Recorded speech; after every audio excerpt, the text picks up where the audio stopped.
आयोजक जो है वो वृंद, सबको नमन करती हूँ। मैं डॉक्टर संजीवनी नेरकर संस्कृत की प्राध्यापिका हूँ एवं अभ्यासिका हूँ। वैकुंठवासी ढूंढा महाराज देगलूरकर महाविद्यालय देगलूर 16 साल से पढ़ाती हूँ। मेरा जो विषय है वेद शिक्षा, आधुनिक समाज की आवश्यकता। यह जो द्विदिवसीय व्याख्यान सत्र या कॉन्फ्रेंस का आयोजन हुआ है वो है भारतीय शिक्षा प्रणाली इस विषय के अंतर्गत। एक्चुअली भारतीय शिक्षा प्रणाली इसी में मेरा विषय छिपा है। भारतीय, यदि हम संस्कृत में डीपली नहीं जाना चाहती, लेकिन संस्कृत ऐसी भाषा है जो शब्दों को तोड़ देती है और फिर गहन अर्थ निकालती है। जैसे हम निरुक्त बोलते हैं, यास्काचार्य ने शब्दों के रूह तक जाने की कोशिश की है। तो भारतीय, भारत की, ऐसा उसका अर्थ होता है। शिक्षा यानी जो कुप्रवृत्तियां हैं उसे सकारात्मक भावों में बदलती है, जो वो है शिक्षा। वो शिक्षा है वेद शिक्षा, जो भारत की प्राचीन प्रणाली यानी परंपरा, जिसमें छिपा है परंपरा, श्रेष्ठ से जो श्रेष्ठ है, जो निरंतर पॉजिटिव रूप से प्रवाहित होती है, वो वेद शिक्षा, वो वेद परंपरा आज आधुनिक काल की समाज की आवश्यकता है, ऐसा मेरा विषय है। यह दृष्टिकोण राष्ट्रीय शिक्षा नीति का भी है, क्योंकि बाकी श्लोक नहीं मायने नहीं रखता, लेकिन एक संस्कृत का श्लोक है, सुखस्यानंतरम दुखम दुखस्यानंतरम सुखम। ये नहीं चाहिए हमें, लेकिन चक्रवत परिवर्तनते ऐसा है। जो प्राचीन है वो आज फिर से उभर आया है। प्राचीन वेद शिक्षा, वेद प्रणाली, परंपरा हमें फिर से चाहिए, क्योंकि आज हम अनेक समस्याओं से जूझ रहे हैं। ये जो भारतीय वेद शिक्षा प्रणाली है, जिसके कारण भारत भा यानी आभा और रत यानी परिपूर्ण अवस्था में रममान हुआ देश, स्वयं की आभा को प्रकाशित करते हुए दूसरों में आभा निर्माण करने हेतु जो सक्रिय रहता हुआ देश है वो है भारत देश। और इसकी वेद परंपरा, वेद शिक्षा केवल 2 जनों पर आसीन थी या आसनस्थ थी, एक गुरु, दूसरा शिष्य। गुरु की वाणी, शिष्यों के मस्तक, ये 2 ही चीजें इसमें मायने रखती थी। और हमारे साहित्य हमें बताते हैं कि कुछ भी अगर बदलाव चाहिए सकारात्मक, तो हमें क्रांति जो है वो मस्तिष्क से शुरू करनी चाहिए। तो वो है बदलाव मस्तिष्क का, जो एक निर्माण करने के लिए जो महत्वपूर्ण बिंदु है हेतु, उसके ऊपर ये शिक्षा प्रणाली काम करती थी।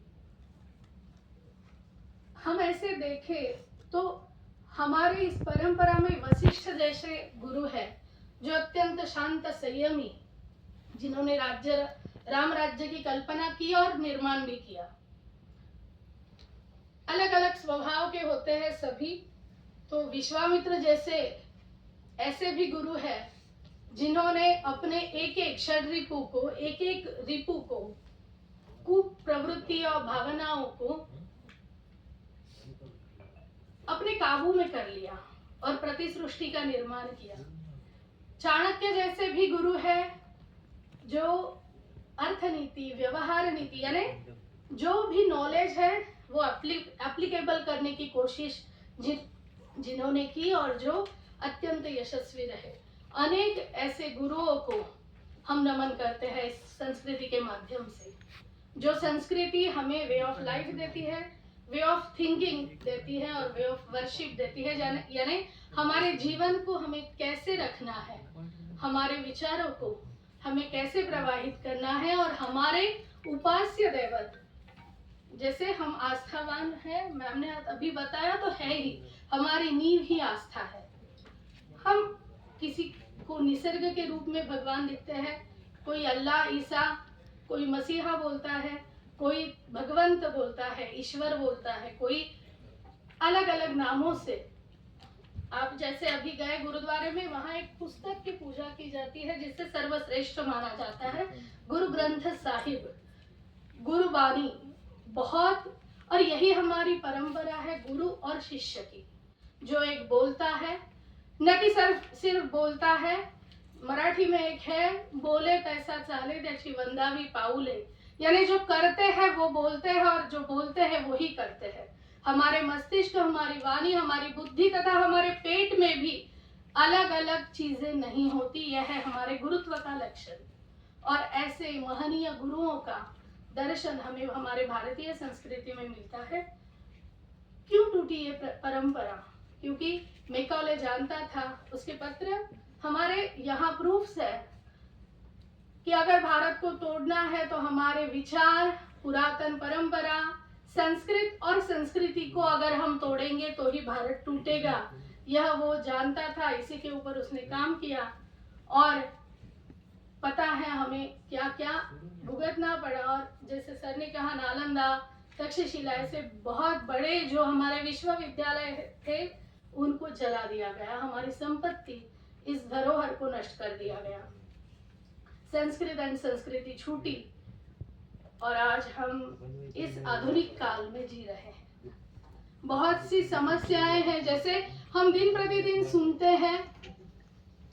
क्यों हमें आज 18, 19, 20 के बच्चों की आत्महत्या की कथा सुनाई देती है? 3 गंड है कॉम्प्लेक्स, फियरिटी कॉम्प्लेक्स, सुपरिटी कॉम्प्लेक्स एंड जो इंफीरियरिटी है वो बच्चों में पाई जाती है। अहंकार से कोई